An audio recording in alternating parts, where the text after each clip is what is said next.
tech analyst Carmi Levy now with more. Carmi, good morning to you. So this started out as a one-day event a few years ago, I think 11 years ago. Now it's 4 days. Why? Is this a bid to attract new customers and new members? It's a bit of everything. I mean, Amazon really has become a retail force unto itself. They literally define e-commerce.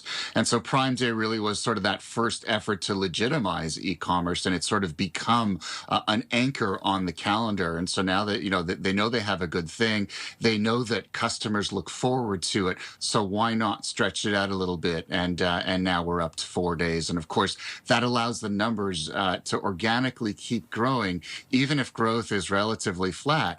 If you expand the window within which people can buy, even if they weren't seeking out a Prime Day deal, that adds to the numbers and sort of shows year-over-year growth. It's a brilliant strategy. It's why Amazon is one of the world's largest companies. I want to talk to you about tariffs in just a second, but you mentioned the deals. Where are the best deals? I see a lot in tech.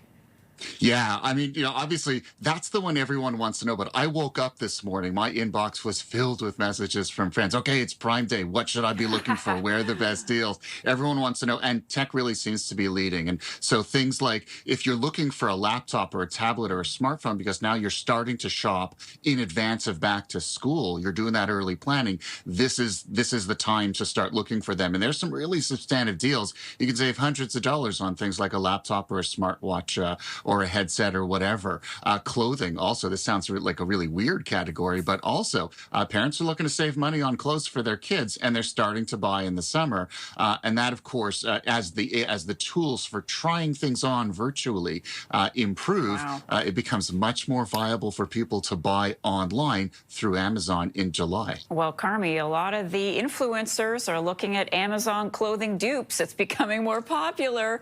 So let me ask you then about tariffs, and we'll just remind our viewers that there was at one point the notion floated that Amazon was going to list the tariff price. That got dropped. The White House didn't like that. So are we seeing prices go up? Have they gone up as a result of tariffs and obviously inflation? In a number of cases, a lot of tech vendors in particular have announced price increases because their supply chains are so lean, they can only eat so much of it before they have to pass those costs on to consumers. And we are seeing things like laptops and smartphones start to get more expensive from particular vendors, both in the US and in Canada.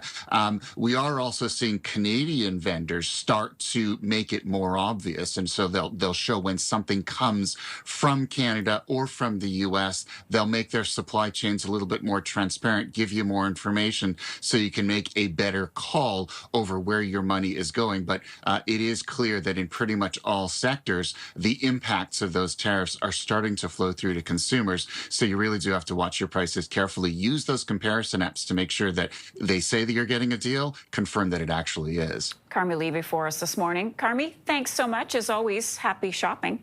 Thanks so much, Marcia. You too.